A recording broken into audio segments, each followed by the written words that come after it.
आज हम लोग प्रिंसिपल ऑफ प्लांट ब्रीडिंग देखेंगे और ये फर्स्ट लेक्चर है। इसमें हम लोग definition, aim, objectives and scope of plant breeding देखेंगे।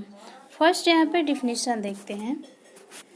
डिफिनीशन क्या है? Plant breeding can be defined as an art, a science and technology of improving the genetic makeup of plant in relation to their economic use for the mankind। Plant breeding क्या है? Art है, science है और technology है।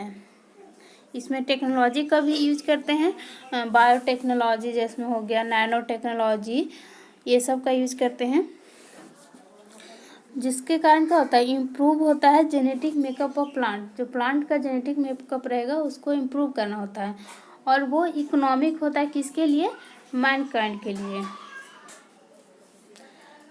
यहाँ पे देख रहे हैं सेकेंड जो डिफिनीशन है, plant breeding is the art and science of improving the heredity of a plant for the benefit of Mankind.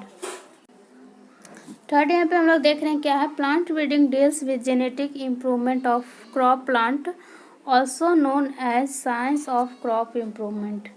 Plant breeding है जो कि डील्स करता है genetic improvement of crop plant को, और जिसको कि हम लोग क्या बोलेंगे?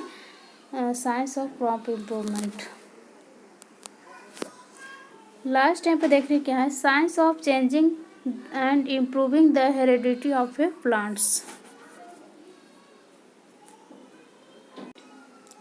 अब यहाँ पे देख रहे हैं एम क्या है? Plant breeding aim to improve the characteristics of plant so that they become more desirable economically, agronomically। The specific objective may vary greatly depend on crop under consideration। तो प्लांट ब्रीडिंग का M क्या है? Improve करना है इसका जो genetics रहता है प्लांट्स का उसका, और जिसके कारण क्या होगा? यील्ड वगैरह इंक्रीज कर जाएगा, उसका जो फ्रूट का कलर रहेगा, शेप, साइज, ये सब इंक्रीज अच्छे क्वालिटी का हो जाएगा, और जो कि बिकम मोर डिजरेबल एग्रोनॉमिकली और इकोनॉमिकली। इसका जो मेन पर्पस है, क्या पर्पस होना चाहिए? जो डिजरेबल होना चाहिए, एग्रोनॉमिकली भी प्लांट्स का जो कैरेक्टर होता है, उसका हाइट कितना होना चाहिए वो सब, और इकोनॉमिकली होना चाहिए। और द स्पेसिफिक ऑब्जेक्टिव में very greatly depending on the crop under consideration. अब यहाँ पे हम लोग देखते हैं objectives of plant breeding. Plant breedings का ऑब्जेक्टिव क्या है? तो फर्स्ट यहाँ पे देख रहे हैं ऑब्जेक्टिव है हाई यील्डिंग। तो देख रहे हैं क्या है? The ultimate aim of plant breeding is to improve the yield of economic produce. Ultimate हम लोग का एम क्या होना चाहिए? नंबर, मतलब यील्ड इंक्रीज करना है। जैसे अगर कोई भी आया, जैसे ग्रीन रेवोल्यूशन आया, रेड रेवोल्यूशन आया, येलो रेवोल्यूशन आया, तो ये सब क्यों आया? क्योंकि ये सब आने का मेन कारण था क्योंकि यील्ड इंक्रीज कर दिया। यील्ड इंक्रीज कर दिया इसीलिए ग्रीन रेवोल्यूशन आ गया, येलो, रेड रेवोल्यूशन सब आया था। तो आगे देख रहे हैं क्या है? इट में बी ग्रेन यील्ड, या तो हम लोग ग्रेन यील्ड जो होता है उसका यील्ड इंक्रीज कर देंगे। जो फॉडर यील्ड होता है उसका, जो जानवर को खिलाते हैं चारा, उसका यील्ड है इंक्रीज कर देंगे।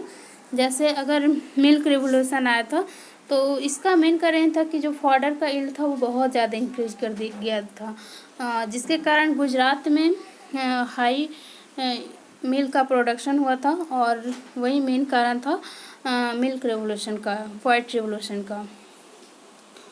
और इसके बाद यहाँ पे देख रहे हैं फाइबर यील्ड। फाइबर का यील्ड इंक्रीज करना होगा।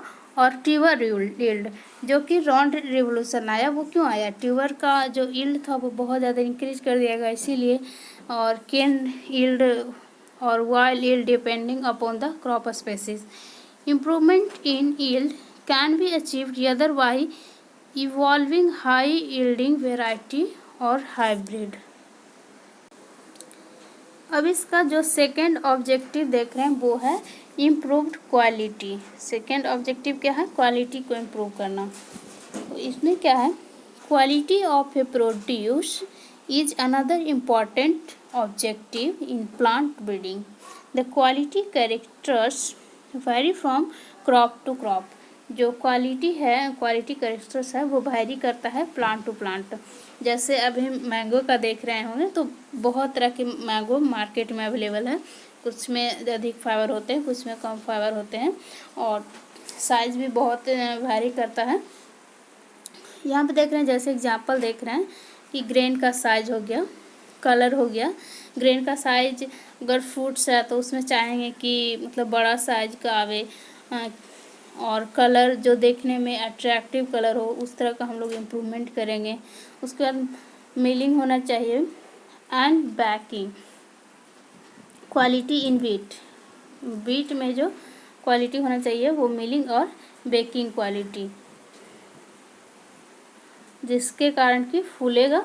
और उसके बाद यहाँ पे देख रहे हैं कुकिंग क्वालिटी इन राइस, और राइस का भी क्वालिटी, कुकिंग क्वालिटी अच्छा होना चाहिए, क्योंकि कितना राइस जो देखते हैं वो बहुत जल्दी पक जाता है, और कितना होता है जो कि बहुत टाइम लेता है। तो जल्दी जो पक जाता है, जो कि हालांकि अच्छा है, लेकिन अगर हम लोग ध्यान नहीं देंगे तो वो चावल बहुत ज़्यादा ख़राब हो जाता है। और आगे देख रहे हैं क्या है, melting quality in barley, size, colour and size of fruits. Fruits में क्या इंपॉर्टेंट रखेगा, उसका कलर अट्रैक्टिव होना चाहिए, और उसका जो साइज होना चाहिए वो एक मतलब एडिक्वेट साइज का होना चाहिए, जो कि सब लोग जिसके प्रति अट्रैक्ट होवे, और उसमें न्यूट्रिटिव का इम्प्रूवमेंट करेंगे। और कीपिंग क्वालिटी अच्छा होना चाहिए इन वेजिटेबल। और वेजिटेबल्स में क्या मतलब देखेंगे कि इसका जो कीपिंग क्वालिटी होता है और न्यूट्रिटिव वगैरह वो अच्छा होना चाहिए, क्योंकि वेजिटेबल्स हालांकि ज़्यादा दिन तक क्योंकि वेजिटेबल्स को ज़्यादा दिन तक स्टोर नहीं करते हैं, क्योंकि इसमें मॉइस्चर का कंटेंट होता है वो 70 to 80% होता है, लेकिन फ्रूट्स में मॉइस्चर जो होता है वो 15 से 25% होता है। तो ये सब पे को हम लोग इम्प्रूव करेंगे जेनेटिक ब्रीडिंग के द्वारा। और आगे देख रहे हैं प्रोटीन कंटेंट इन पल्स। अगर पल्स हम लोग लगा रहे हैं तो उसमें चाहेंगे कि हाई प्रोटीन कंटेंट रहे। उसके बाद देख रहे हैं oil content in oil seed. अगर ऑयल लगा रहे हैं तो उसमें ऑयल कंटेंट ज़्यादा होना चाहिए, ऐसा ना कि जो उसका जो बेस्ट होता है वो ज़्यादा हो जाएगा और ऑयल का कम रहेगा, तो वो उसका कुछ इम्पॉर्टेंट नहीं होगा। हालांकि वो एनिमल्स वगैरह के लिए खिला सकते हैं, लेकिन वो इकोनॉमिक नहीं होगा। नेक्स्ट देख रहे हैं क्या, फाइबर लेंथ। फाइबर लेंथ अच्छा होना चाहिए, क्योंकि अगर फाइबर का लेंथ कम रहेगा तो उससे जो भी क्लॉथ बनाएंगे वो अच्छा नहीं बन पाएगा, वो वीक बनेगा। और फाइबर का जो स्ट्रेंथ होना चाहिए वो अच्छा होना चाहिए। And fitness in cotton. अब थर्ड पे देख रहे हैं बायोटिक रेसिस्टेंस, एबायोटिक रेसिस्टेंस है। तो एबायोटिक रेसिस्टेंस क्या होता है, कोई भी जो इन्वायरमेंट से अफेक्टेड होगा या क्लाइमेट से अफेक्टेड होगा उसको हम लोग बोलेंगे एबायोटिक रेसिस्टेंस। यहाँ पे देख रहे हैं क्या है एबायोटिक रेसिस्टेंस। तो crop plant also suffer from abiotic factors such as, जैसे कि ड्रॉट हो गया, सॉइल सैलिनिटी हो गया, एक्सट्रीम टेम्परेचर हो गया, heat, wind, cold, frost. Breeder has to develop resistance variety for such improve environmental condition. तो ब्रीडर को क्या चाहिए कि ये सब जो अनएक्सपेक्टेड कभी भी कुछ भी आ सकता है इन्वायरमेंट के कारण, तो उसके लिए हम लोग को रेसिस्टेंस वेराइटी डेवलप करना चाहिए। क्योंकि अगर फ्रॉस्ट आ गया या हाई वाइंड आ गया तो उसके लिए हम लोग कुछ, अगर वाइंड के लिए हम लोग छोटा प्लांट रखेंगे तो वो वाइंड से कम उसको नुकसान होगा। तो इस तरह का ब्रीडर को चाहिए कि वेराइटी डेवलप करे। और फोर्थ यहाँ पे देख रहे हैं वाइटिक रेसिस्टेंस। वाइटिक रेसिस्टेंस क्या होता है, कोई भी लिविंग बीइंग होगा अगर उससे रेसिस्टेंस डेवलप करते हैं किसी भी प्लांट में तो उसको बोलेंगे वाइटिक रेसिस्टेंस। यहाँ पे देख रहे हैं क्या है, crop plants are attack by various disease and insect. जो क्रॉप प्लांट है वो अट्रैक्ट होता है बहुत सारे डिजीज से और इंसेक्ट से। जिसके कारण क्या होता है, resulting in considerable yield loss. क्योंकि डिजीज और इंसेक्ट लगेगा तो वो तो पूरी तरह जो प्लांट्स रहेगा उसको नुकसान पहुंचाएगा, तो यील्ड उसका कम जाएगा। और उसके लिए क्या करेंगे, genetic resistance is the cheapest and best method of minimizing such losses. जो जेनेटिक रेसिस्टेंस वेराइटी होता है जो कि चीपेस्ट और बेस्ट मेथड होता है, क्योंकि अगर हम लोग मान लीजिए पेस्टिसाइड या इंसेक्टिसाइड डालते हैं तो उस प्लांट्स में कुछ ना कुछ रेसिड्यू रह जाएगा। जो फ्रूट्स हम लोग खाएंगे उसमें रेसिड्यू होगा, तो वो हम लोग को बॉडी के लिए बहुत ज़्यादा हार्मफुल होगा। तो अगर हम लोग वैसा प्लांट डेवलप करते हैं जो कि वो इंसेक्ट लगे ही नहीं, तो इंसेक्ट नहीं लगेगा तो हम लोग उसमें इंसेक्ट पेस्ट नहीं डालेंगे, तो वो बहुत बेनिफिशियल होगा ह्यूमन बीइंग के लिए। और ये चीपेस्ट भी होगा, क्योंकि अगर रेसिस्टेंट वैरायटी नहीं रहेगा तो हम लोग को बहुत सारे इंसेक्ट पेस्ट डालना पड़ेगा। और जैसे कि लाइट ट्रैप होता है, फेरोमोन ट्रैप, ये सब का यूज़ करना पड़ेगा, तो वो सब का भी कॉस्ट बहुत ज़्यादा इंक्रीज करेगा। आगे देख रहे हैं क्या, resistant variety are develop through the use of resistance donor parent available in the gene pool. Fifth पे देख रहे हैं चेंज इन मैच्योरिटी ड्यूरेशन और ईयरलीनेस। ये भी बहुत इम्पॉर्टेंट है। जो प्लांट्स हम लोग लगा रहे हैं वो ये अगर ईयरली मैच्योरिटी करेगा तो जो फील्ड रहेगा वो जल्दी खाली हो जाएगा। तो इसमें नेक्स्ट जो क्रॉप लगाएंगे वो हम लोग टाइम पे लगा सकते हैं। और इसमें क्योंकि पहले हो गया तो इसमें जो मैनेजमेंट का होता है, जैसे इरिगेशन देना, फर्टिलाइज़र देना, पेस्टिसाइड देना, ये सब का भी कॉस्ट हम लोग को बचेगा। और आगे इसमें देख लेते हैं क्या डेफिनेशन लिखा हुआ। तो earliness is the most desirable character which has several advantage. It require less crop management period. इसमें लेस क्रॉप मैनेजमेंट पीरियड होता है, जिसके कारण क्या होता है, less insecticidal spray, permits new crop rotation and often extend the crop area. Development of wheat variety suitable होता है for late planting has permitted rice wheat rotation whose breeding for early maturity crop variety और variety suitable for different date of planting में भी important objective. वहाँ पे देख रहे हैं maturity has been reduced from 217 day to 170 day in cotton. तो यहाँ पे देख रहे हैं कि हम लोग अगर कोई भी प्लांट्स लगा रहे थे कॉटन का तो उसमें हम लोग को 270 दिन लग रहा था, लेकिन अगर हम लोग ऐसा वेराइटी बना दें जो कि 170 दिन में ही रेडी हो जाएगा, तो हम लोग को यहाँ पे 100 दिन बच गया। 100 दिन पहले हम लोग को फील्ड खाली हो गया, तो उसके लिए हम लोग जो नेक्स्ट क्रॉप लगाने वाले हैं उसके लिए हम लोग अच्छे से फील्ड का प्रिपरेशन कर सकते हैं। और इसमें अगर हम लोग 100 दिन पहले, तो उस टाइम हम लोग को इरिगेशन देना नहीं पड़ा। और क्योंकि अगर लेट वेराइटी लगाते हैं तो उसमें जो इंसेक्ट पेस्ट का अटैक का चांसेस रहता है वो बहुत ज़्यादा रहता है, तो वो भी उससे भी हम लोग बच जाएंगे। तो ये बहुत ज़्यादा इंपॉर्टेंट होता है। यहाँ पे देख रहे हैं क्या है उसका, from 270 day to 120 day in pigeon pea. अब हम लोग जो ये चना होता है उसका हम लोग ऐसा वेराइटी डेवलप कर लिए जो कि 270 दिन में होता था, उसके जगह पे 120 दिन में हो रहा था। इससे भी बहुत फ़ायदा होगा। और from 360 day to 270 day sugar cane. और शुगर केन का देख रहे हैं यहाँ पे कि अगर 360 दिन लगता था उसको घटा करके हम लोग 270 दिन अगर वैसा वेराइटी लगाते हैं, तो शुगर केन वैसा प्लांट है जिसमें सबसे ज़्यादा वाटर का रिक्वायरमेंट होता है। तो अब हम लोग को जो 100 दिन में वाटर लगने वाला था वो तो पूरा बच गया। अब यहाँ पे देख रहे हैं 7 पॉइंट पे है डोरमेंसी है। In some crops seed germination even before harvesting in the standing crop if there are rains at the time of maturity. कुछ क्रॉप्स में देखा जाता है कि जो सीड है वो जर्मिनेट हो जाता है बिफोर हार्वेस्टिंग। अगर वो स्टैंडिंग ही क्रॉप है और बारिश हो गया तो जो प्लांट्स है, जो सीड है वो जर्मिनेट हो जाएगा, तो उससे बहुत हैवी लॉस होता है। क्योंकि मैच्योरिटी के स्टेज पे है वो पूरा जर्मिनेट हो गया तो वो पूरी तरह से वेस्टेज हो जाता है। जैसे यहाँ पे एग्जांपल देख रहे हैं, ग्रीन ग्राम हो गया, black gram, barley and P.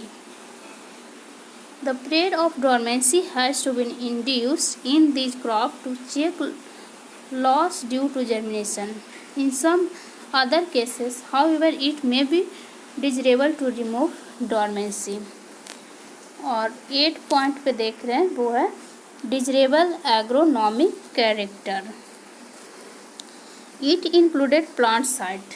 Agronomic character में क्या होगा, प्लांट्स का हाइट कितना होना चाहिए वो होगा, ब्रांचिंग कैसा होना चाहिए, और टिलरिंग, उसके बाद टिलरिंग कैपेसिटी, ग्रोथ हैबिट कैसा होना चाहिए ये भी इम्पॉर्टेंट है, और इरेक्ट और tillering habit etc.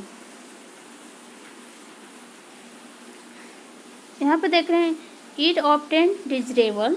For example dwarfness in cereal is generally associated with lodging resistance. अगर हम लोग ड्रॉप वेराइटी लगाते हैं वीट वगैरह का तो उससे क्या होगा, लॉजिंग रेसिस्टेंस होगा. तेज़ बारिश आया, आंधी आया तो वो उससे क्या होगा कि जो प्लांट्स रहेगा वो नहीं गिरेगा, ज़मीन पे नहीं गिरेगा. तो ये इससे जो यील्ड का नुकसान होने वाला है क्रॉप्स का वो नहीं होगा. अब नेक्स्ट देख रहे हैं क्या है, and better fertiliser response. Fertiliser का रिस्पॉन्स भी अच्छा करेगा. और tallness, high tillering and profuse branching और desirable character in fodder crop. अगर फॉडर क्रॉप लगाते हैं तो उसमें हम लोग क्या चाहेंगे कि जो उसका हाइट रहे वो बहुत ज़्यादा टॉल रहे, हाई टिलरिंग रहे, प्रोफ्यूज ब्रांचेज रहे. और आगे 9th में देख रहे हैं क्या है, elimination of toxic substance. Plants में बहुत सारे टॉक्सिक सब्सटेंस भी प्रेजेंट होता है, उसको भी रिमूव करना होता है बाय प्लांट ब्रीडिंग. तो यहाँ पे देख रहे हैं क्या है, it is essential to develop variety free from toxic compound in some crop to make them set for human consumption. जैसे कि एग्जांपल देख रहे हैं, रिमूवल ऑफ न्यूरोटॉक्सिन इन खेसारी. खेसारी में न्यूरोटॉक्सिन प्रेजेंट होता है जिसके कारण क्या होता है, पैरालिसिस होता है ऑफ लोअर लिम्ब में. और यूरिसिक एसिड प्रेजेंट रहता है ब्रासिका का जो होता है उसमें, और which is harmful for human health. ये किसके लिए हार्मफुल होगा, ह्यूमन हेल्थ के लिए. और खेसारी का यहाँ पे देख रहे हैं जो बोटनिकल नेम है वो होता है लैथरस सैटाइवस. और आगे देखते हैं, and gossypol from the seed of cotton is necessary to make them fit for human consumption. Removal of such toxic substance would increase the nutritional value of these crops. अब आगे देख रहे हैं क्या है, non shattering character. The shattering of pod in serious problem in green gram, hence resistance to shattering is an important objective in green gram. उसके बाद हम देख रहे हैं synchronous maturity. It refers to maturity of a crop species at one time. Synchronous maturity क्या होता है, maturity अगर एक ही कोई क्रॉप स्पेसीज है और वो एक ही बार में हो जाएगा तो उसको क्या बोलेंगे, synchronous maturity. The character is highly desirable in crop like green gram, coffee, cotton, where several picking are required for crop harvesting. अब यहाँ पे जो 12th में देख रहे हैं वो है photo and thermo insensitive. Development of variety insensitive to light and temperature help in crossing the cultivation boundary of a crop plant. Photo and thermo insensitive variety of wheat and rice has permitted their cultivation in new rice. Rice is now cultivated in Punjab, while the major rabi crop in West Bengal. उसके बाद 13 में देख रहे हैं वो क्या है, border adaptability. Adaptability refers to a suitability of variety for general cultivation over a wide range of environmental conditions. तो यहाँ पे देख रहे हैं कि ब्रीडर को चाहिए कि वैसा वैरायटी डेवलप करे जो कि बायडर अडेप्टेबिलिटी होना चाहिए। वो अगर हम लोग किसी भी एरिया में लगा दें तो वो उस एरिया में सरवाइव करे। और इसी के लिए बहुत सारा जो ट्रायल किया जाता है, उससे चेक किया जाता है कि कोई भी क्रॉप है वो कितना अडेप्टेबल है कौन से क्लाइमेट के लिए। और उसके बाद यहाँ पे देख रहे हैं कि adaptability is an important objective in plant breeding because it help in stabilizing the crop production over region and season. उसके बाद यहाँ पे 14 में देख रहे हैं variety for new season. Traditionally maize है जो कि खरीफ क्रॉप है, but scientist are now able to grow maize as a rabi and zaid. Traditionally जो खरीफ जो मेज है वो क्या है, खरीफ क्रॉप है। और उसके यहाँ देख रहे हैं क्या है कि ट्रेडिशनली जो मेज है वो खरीफ क्रॉप है, लेकिन साइंटिस्ट लोग ऐसा वेराइटी डेवलप कर दिए कि वो रबी में भी ग्रो कर सकते हैं और जायद में भी ग्रो कर सकते हैं। Similarly moong is grow as an summer crop in addition to the main kharif crop. अब इसका हम लोग कुछ देख लेते हैं स्कोप ऑफ प्लांट ब्रीडिंग।